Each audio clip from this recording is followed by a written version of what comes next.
Welcome to the Financial Freedom Secrets Show. This is your host, Jackson Milan, the Wealth Mentor, helping business owners create financial freedom faster by mastering the language of money. Want to see how well you're tracking towards financial freedom? Complete our 40-point financial performance scorecard at wealthhealthcheck.com.au. That's wealthhealthcheck.com.au. The average score for most business owners is 18 out of 40. So complete the scorecard now and see how well you're tracking towards financial freedom.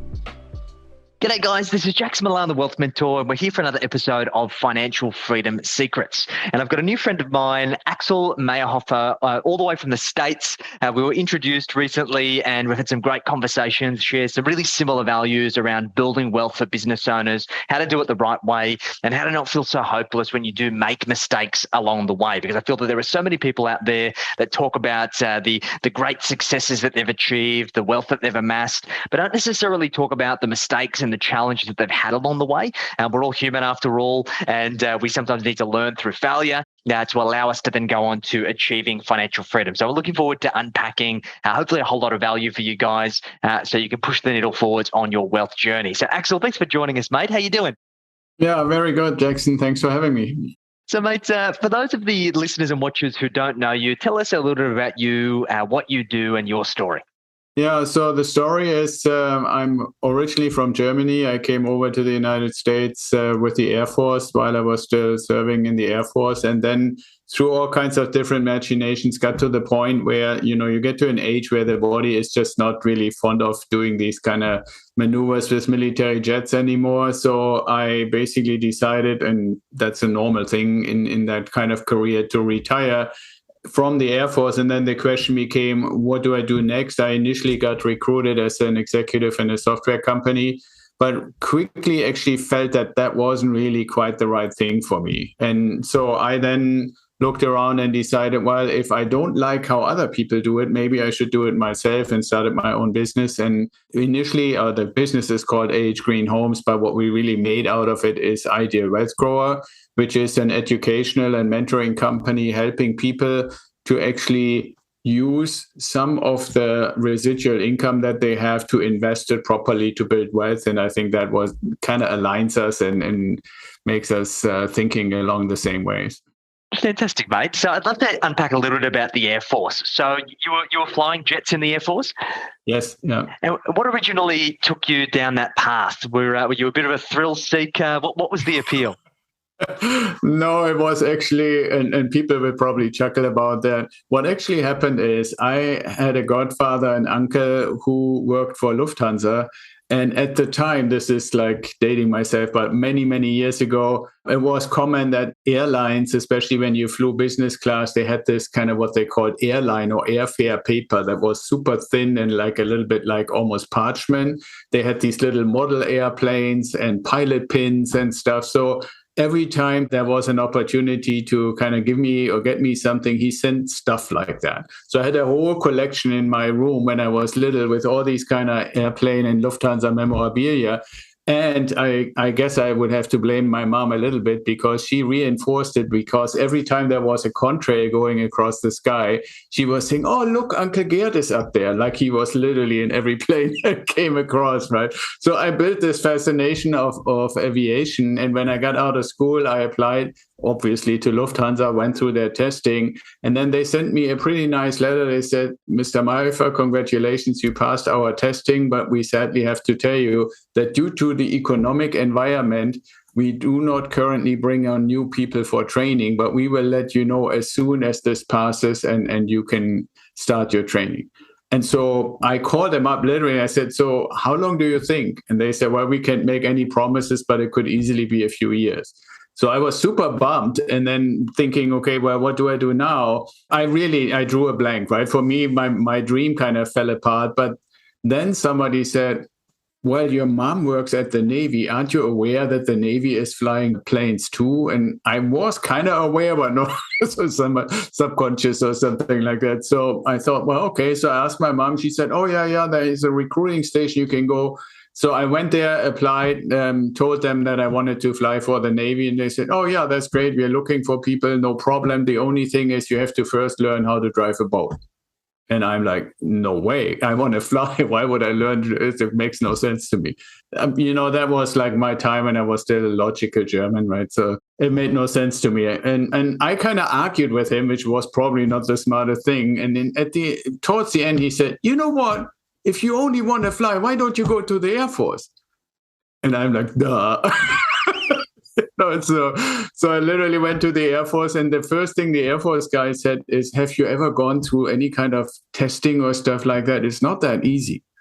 I said, oh, yeah, I have a letter from Lufthansa. I just went through their testing about a month or two ago. He said, okay, give me that. So I still had to do their testing, but it was very, very similar. So, and then ultimately, about 3 years, I'm in Germany, you first have to go to boot camp and all this stuff before you actually get to pilot training. But while I was in pilot training, about 3.5 years after Lufthansa sent me that original letter, my mom calls and said, hey, I got another letter from Lufthansa. They are now ready for you to start your training. Oh, gosh. Okay, well, so I called them up and said, okay, can I at least get credit for all the training I've already done? And they said, nope. If you come in now, you start like everybody else. I said, well, but with all my previous experience, what's the likelihood that I make it through? And they said, just as good as bad as anybody else.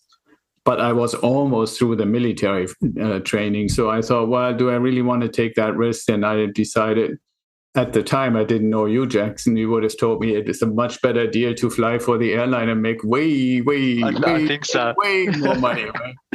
But I was just, maybe I was dumb, maybe not. I really never regretted my career. I saw so many awesome things in the Air Force. I got to do things that maybe I would say less than 100 people get to do, right? So from that perspective, I never regretted it. But I made the decision, okay, I stick with the Air Force, and then finished the training, was one of the very first people who got to fly a swept wing tornado plane that just came out in the 80s. Wow. Then later came to the US in an exchange and flew F-111s, which I know at least for a long time the Australians had in their Air Force, so kinship there. And so basically I never regretted the test flying that took me to the United States and all kinds of cool stuff. Yeah, so that's kind of how the Air Force thing worked. This is super fascinating, Axel. The reason for it is I've got a fascination with these planes and flying jets, and it takes a lot of dedication, right? And it's very, very similar to wealth, because I think many people see that with wealth, there are so many people that aren't successful, and it is largely because they quit along the way before they actually reap the rewards of all of their hard work. So I'm sure you had very similar experiences navigating that, because the failure rates are huge when people are going through the training programs in the military for flying jets, and it's only a very small percentage of people that ultimately get there. So what was your fondest memory when you finally got into the cockpit and you're flying these multi-million-dollar aircraft? What's the fondest memory that you can recount? There are many, but one that I particularly proud of, because again, it's one of the things that I was allowed to participate in that is pretty rare. As I mentioned briefly, I joined the flight test team kind of halfway through my career because the German military was asked by the US military to come up as contribution to NATO with a variant of the plane that I was already flying and had been an instructor in, that was specifically designed for electronic warfare. And it's obvious, I mean, if you have measures in your plane that are supposed to protect the forces, it's not something that you make particularly public. But on the other hand, when you do the integration, it's the same thing like you put a new feature in your car. Somewhere you got to go and test it. And so people have probably heard about Area 51 in the United States. It's kind of like the secret alien thing. But what people don't know is that is also a test range, a huge area that is populated with very densely with all kinds of electronic measuring equipment. So when you do something in the electronic spectrum, as we did with this new plane, you can go there and you can pretend to fly through like an enemy territory, and you basically using your system and they pretend and simulate using their systems, and you can measure if they work the way they are supposed to work. Wow. The little caveat with that, and what I'm most proud of, and that was just the precursor, the thing that I was proud of and am proud of to answer your question was that we took these relatively newly built planes, 6 of them, and flew them from Germany to Iceland to Canada to Las Vegas. When anybody plots that on the map, you will see there are thousands of miles of water in between and all kinds of kind of stuff where you don't want to fall out of the sky. Of course. And there's no service. There's no peanuts that are brought to you. It's refresher like a cows. 10,000-mile trip or something like that. Wow. And we did, I don't know how many times air-to-air refueling and all kinds of stuff. We had points along the route where if something would have happened with the plane, like engine failure or stuff, you had no other choice than falling into like the Atlantic or jump out of the plane over Greenland and those kind of things. Obviously, none of that happened. But I'm proud of having been part of a small group of people who brought these planes over there. We tested them and they did actually perform. And I got a little reward. I became the electronic warfare officer for the whole wing that I was representing for a while. So that was kind of my medal for that. But the whole experience was just, it was crazy, but it was also great and a good story to talk about. It's fascinating, mate. I appreciate you sharing. And look, I can already see the similarities between your dedication to that craft and obviously the gratification you can get from all of that grueling hard work. What were the kind of connections or the appeal to go from that world, which is very structured, very regimented, to the world of wealth and particularly property? What was the appeal for you? Well, one of the things you call it dedication. I probably would agree, but the term that I'm using is mastery.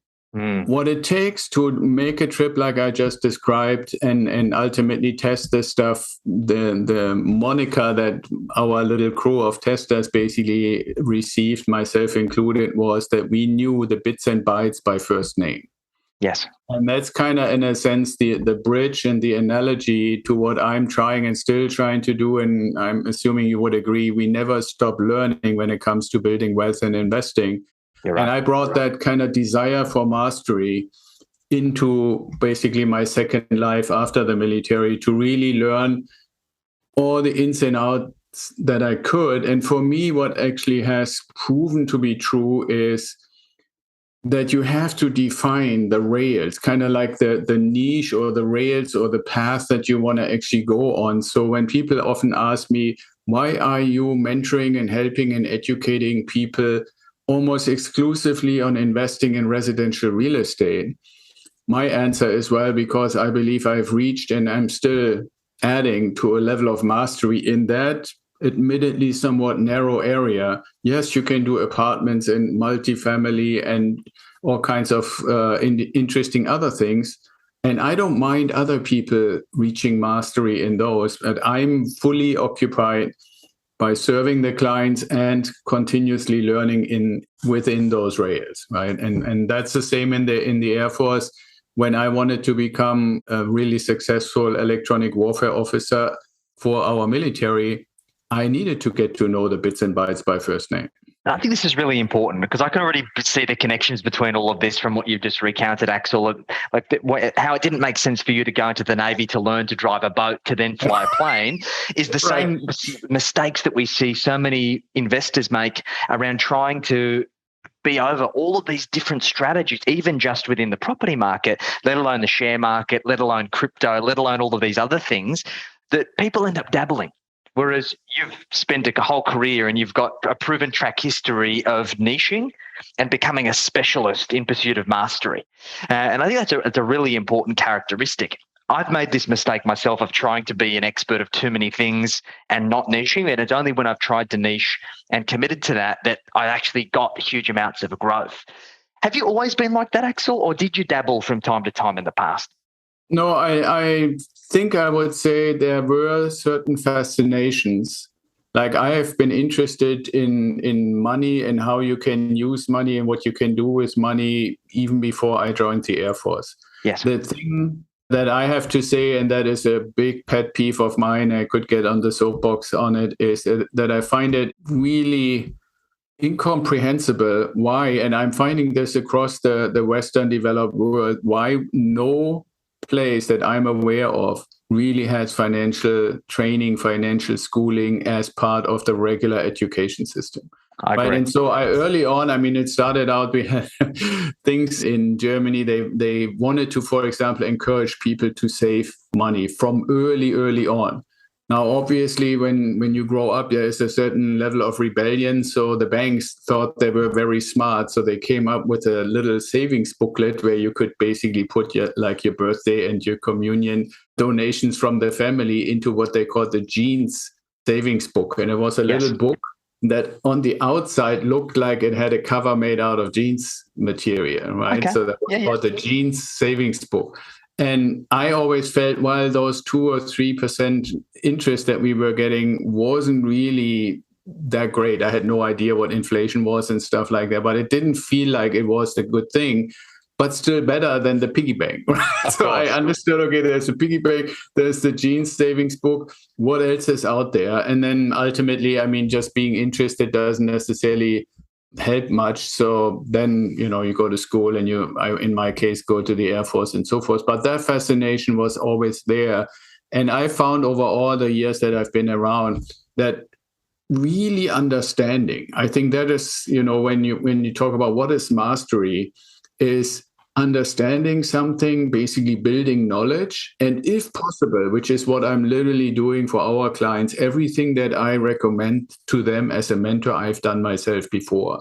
So this mastery, in my belief, is understanding and learning the theory, and then as much as possible, combine it. Applying it. I think that's so important, Axel, because there are a lot of mentors and so-called advisors out there who don't practice what they preach.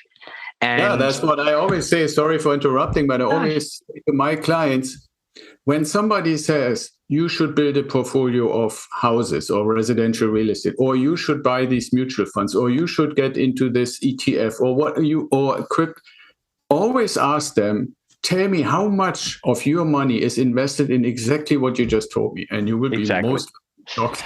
You'd be very surprised. And that's always the very hard part of all of this. But what's interesting, to backtrack a little bit, what's funny is in Australia, we had a very similar thing to that jeans program. It was called the Dolomites program. It was interesting to see looking and recounting the behavior. The people who were successful with that had to have some level of intrinsic drive. And some people were disinterested. Like for me, I wasn't very interested in that. I've been brought up by parents who lived hand to mouth. They weren't very good with money. They weren't very disciplined around their financial futures. There was always enough, but there was never any abundance or surplus. It came down to them being spendthrift and not being taught the language of money. And largely, we inherit that from our parents, right? They leave us with this kind of the starting point that we then go on to. So I've had to learn very much the hard way to undo a lot of the bad habits. And that's the big problem, that we're not taught this base level of financial competency, and we all have to learn through our own kind of school of hard knocks, our own first-hand experiences. So it's so important that we actually find some intrinsic drive early, whatever that may be, and commit to building that foundation. But there are so many mistakes people make. And let's talk specifically about property, because for the property space is a minefield. There are lots of sharks out there spruiking lots of different strategies. Let's talk a little bit about the strategy that you are a specialist in, Axel. How does it work exactly? Yeah, first let me name it. So the strategy that we are pursuing and that we're introducing and helping people through mentoring and education programs is called out-of-state residential real estate investing using turnkey providers. Now, that's a mouthful, but when you kind of break it into pieces, out-of-state comes from the notion, for one, in the US, we have 50 states. The idea behind it is more being further than is reasonable driving distance away from your investment property. So I live in the San Diego area. It's all beautiful, wonderful, but there is nothing in the next, I'd say 500 miles at least, that I would say is a worthwhile investment opportunity, and that would be out of state.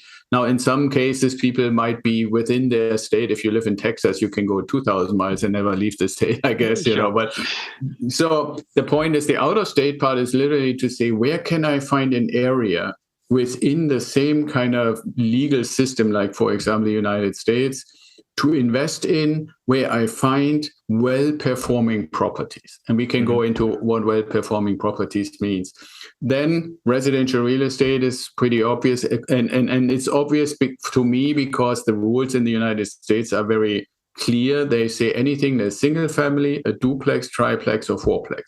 Anything bigger than that is not considered residential real estate, and a completely new set of rules applies. I know a good amount of those other rules, but what I really am focusing on is that particular area, 1 to 4 doors in a building, basically. Yes. In a residential building. And then the last part, the last word I mentioned is with a turnkey provider. That is basically to keep the investment activity passive.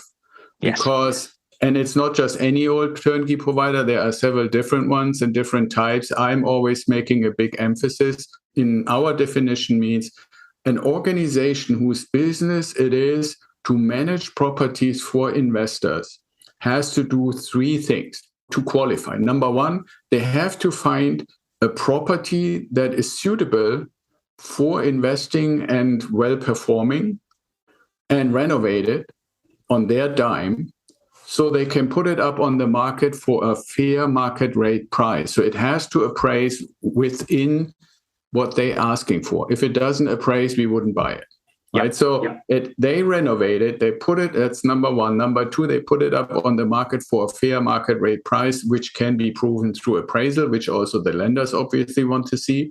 Number 2. And number 3, that same organization is then managing exactly that property.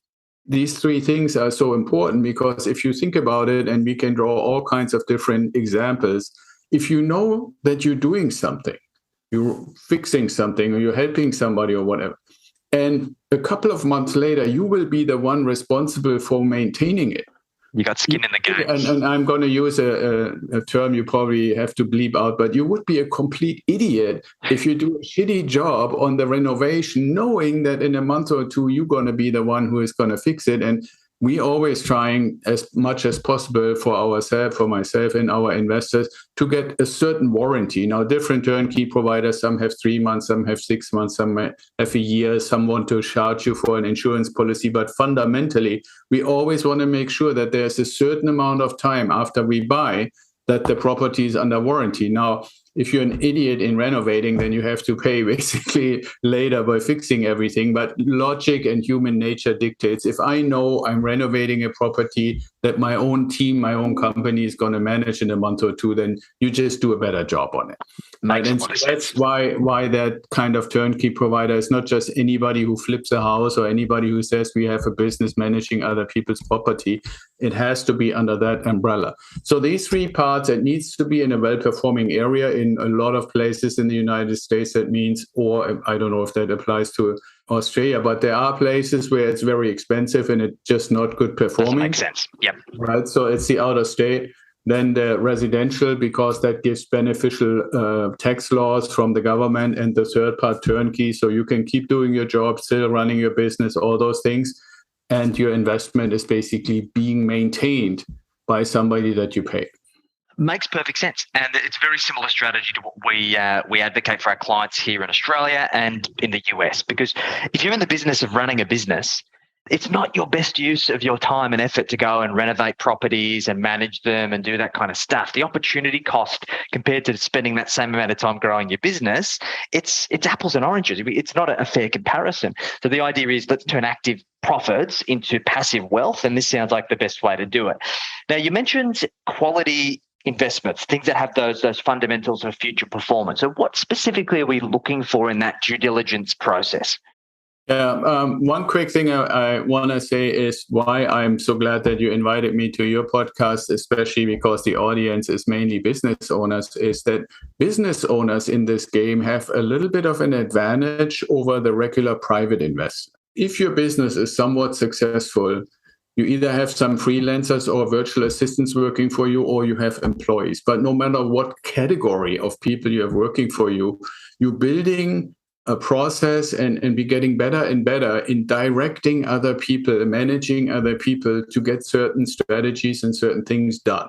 Yes. And if you think about it that way, managing, directing, and overseeing your property managers in that sense is not that much different than your own people in your own business compared to a private person who is maybe an employee. Yes, they get told what to do by their boss, but that doesn't make him qualified automatically to know how to handle their property manager. So anybody in the audience who has a business, already most likely has the skills needed to successfully manage a property management organization, who is supposed to work on your behalf, which is the same basically what you want for your employees, VAs or freelancers to do when you hire them for your business. So that I just wanted to throw that in real quick.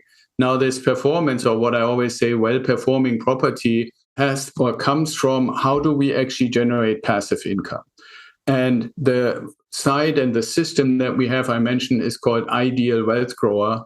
The grower is the process of the mentoring methodology that I'm using. Wealth, I think, is pretty clear. And ideal is not just a nice word, but it's also an abbreviation that stands for income, depreciation, equity, appreciation, and leverage. And that last part is basically the important in this context of performance. If we take a property like a $150,000 house somewhere in the United States Midwest, and we want to do the due diligence to find out, is this a good investment? What we would be looking for is, number one, did it appraise for that 150,000 or maybe a little more? If the answer is yes, then the bank is going to give us 80% of the 150,000, and we only have to come up with 20% or $30,000.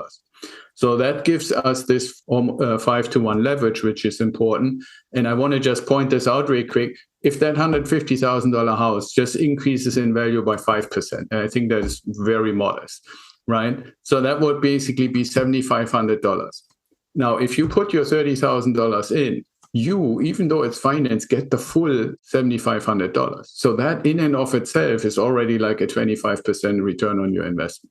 Right. Yep. So that's just something to point out real quick. So we have that aspect of the leverage. Then the other part of well-performing is how much rent can I reasonably ask in that location where this property is. So if it is in an awful location, no schools, no transportation, no shopping opportunities, high crime and so forth, then it's probably not very good. And that's where these classifications that some of your audience members have heard in the United States, at least, we have A, B, C, D. Some people have an E, but we don't really need to know, because what we really want is A, B, and maybe C+. And the definition A would be like a brand new, nice, gated, nice neighborhood, fresh build. B can be the same like that, maybe in a not quite so great area of town, or something that is very nicely renovated in a good area of town. And then C or C+ is basically maybe not the best area, but still good, and it still has reasonable schools, reasonable traffic, reasonable economy, reasonable employment, all those kind of things that make a good tenant. Because you want to have a tenant who likes to live in your property, who feels that what you're asking in rent is a fair value for what they get in the house. I'm always saying, like, we want to find 3-bedroom, 2-bath, 4-bedroom, 2-bath houses where they can also grow a family or work from home and still have an empty bedroom for that. Those kind of things. So that's kind of like, how do we actually look at it? But then comes the main cardinal point. And that is, if I pay $150,000, how close can I get to $1,500 a month in rent? Or you could turn it over and say, how close can I get to 1% of my purchase price in monthly rent?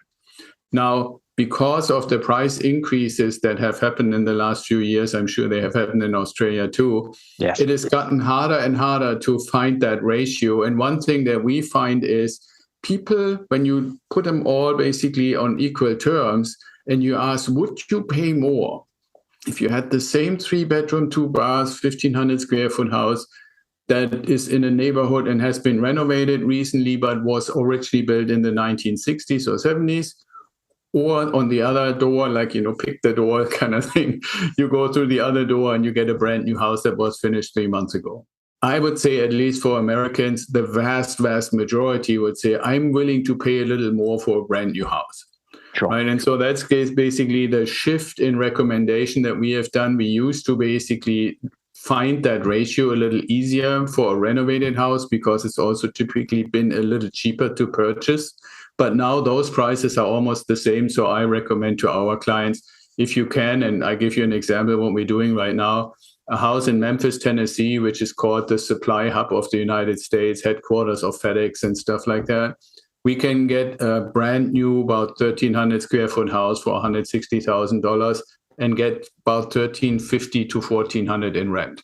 Wow. Now, admittedly, that's not full 1%, but it's a brand new house that will only continue to increase in value. The rent will continue to increase. But more importantly, it's brand new. So for the first, 4 or 5 years, probably don't have to expect any significant repairs. Versus a renovated house, yes, they did a good renovation, but they can't really make the whole house new because then it would be a new build. So with that in mind, that's what we're recommending. And what that also means is in a renovated house, we recommend that you take 15% of the rent income, right? So let's just say we had $1,300 in rent. So that would be something like $180 or $150, $60 or something like that as a reserve, just so that if the tenant moves out or if something needs to be repaired or so forth, you have some money accumulated over time. In a brand new house, you can basically save yourself those 180. Plus, you only buy it because it makes positive cash flow. So these new build Memphis houses, you would easily make like $400 a month in passive income.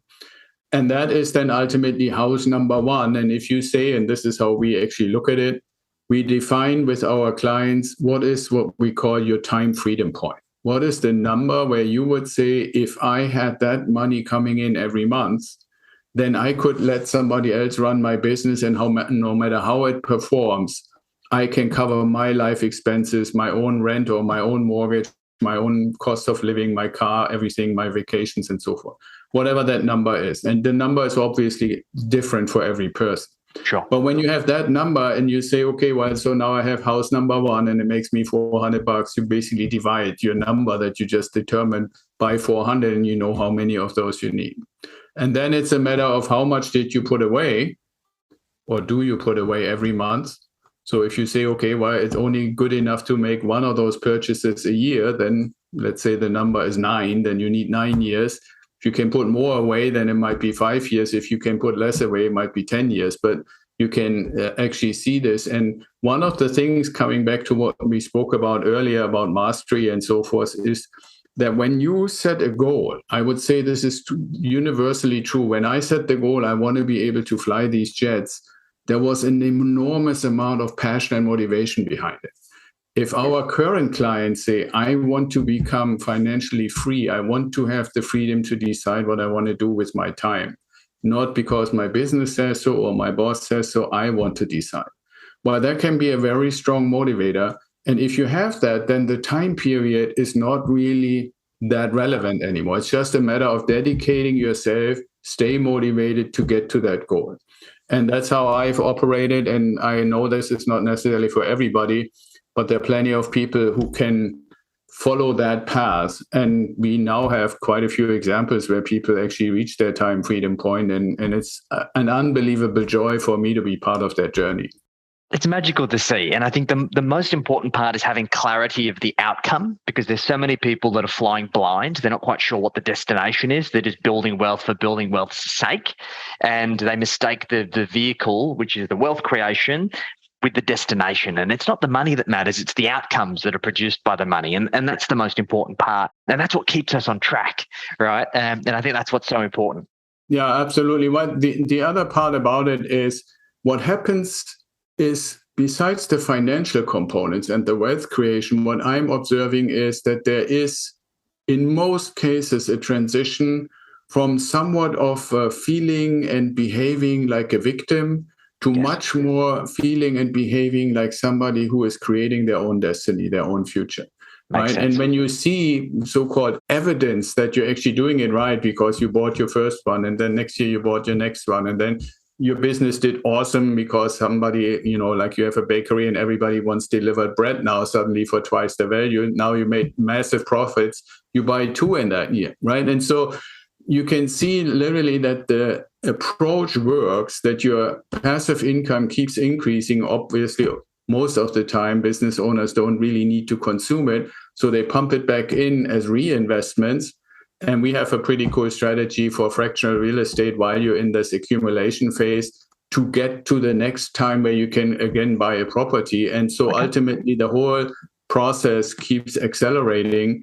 And that in and of itself is also motivating. I've actually sometimes said initially I need to be the motivator, and then about halfway down the journey, I have to pull the reins because exactly. They try and get ahead of themselves. And they want to only live off ramen soup and stuff like that just to have more money to invest. And that's not really what we want to do. It's not sustainable. But yeah, this is when it gets exciting, mate, because I recount on my own journey, and it is frustrating when you're just getting started because you feel like you're missing the boat. It's not happening fast enough.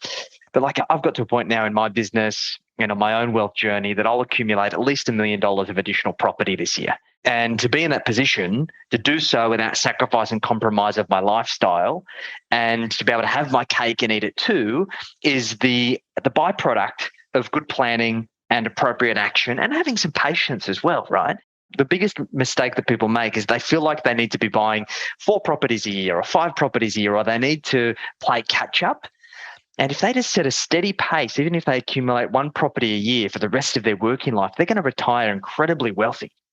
Yeah, and early. I mean, the other part about it is what we're trying to do, and I have to give you kudos for doing a great job with that, is building a community. Mine is obviously much, much smaller than yours. But what's important is within the community, it's easier to talk about stuff. People, after they have done even just a few investments, they kind of get to understand the process. They can share, this is how it was with mine, how is yours? Mine is in Cincinnati, yours is in Dayton. They're only 50 miles apart. Do you see, and you're building this, and it's kind of like shared joy. There's sometimes a little bit shared misery too, but the community component shouldn't be underestimated. And that's why I really feel it's important. And like I said, I'm trying to learn from you how to do it better, is engaging people, especially the ones who have said, okay, what Jackson does is the right thing, and I want to follow him. The same for us, what we do at Idea Wealth Core. And when you do, you're not just one island among other islands. You are part of the community, and we are all, we're doing calls together, we're doing investments together. We just, for the first time recently, did something a little bit out of character as a residential syndication. It was just too good to do, and none of us individually could have done it, but we came all together, put a little money in a pot and did it together. Those kind of things, right? And building that community, I'm sure you have a lot to say about that, but that's an important thing, to be able to share your experiences and grow from other people's experiences and those kind of things, and not feeling that that you're alone and you're the only one. You have to be the hero of this movie or stuff like that. I agree, mate. You put very well. That's put beautifully. So, Axel, if anybody's listened or watched this and they'd like what you had to say and they'd like to get in touch, who's an ideal client for you, and what's the best way for them to get in contact?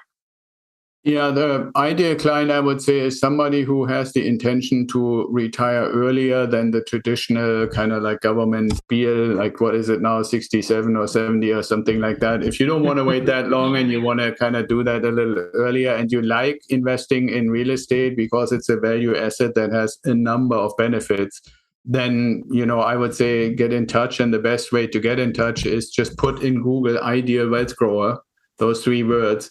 And you will find our website, Instagram, Facebook, LinkedIn. I mean, pretty much everywhere. Not as good as you do, Jackson, but we're out there, So. Fantastic, mate. And if you had to give one last piece of advice to the listeners or watchers to take away, what would that last gold nugget be? Never lose focus of your goal is basically what I would have to say. Even if it sometimes feels super far away, never lose focus on the goal and stay motivated. Perfect, mate. This has been fantastic, Axel. No wonder why we get along so well, because we share very similar values for this. And it's great to see how you implement this strategy and the method to how you go about it and how you practice what you preach as well. So, guys, if you watch this episode or listen and you'd like to get in touch, all the details will be in the show notes. Remember, a good idea in theory remains exactly that, just a good idea until you put it into place. So make sure you take action in pursuit of financial freedom. Axel, I appreciate you making the time and looking forward to catching up again soon. Awesome. Yeah. And thanks again for having me, Jackson. My pleasure, mate.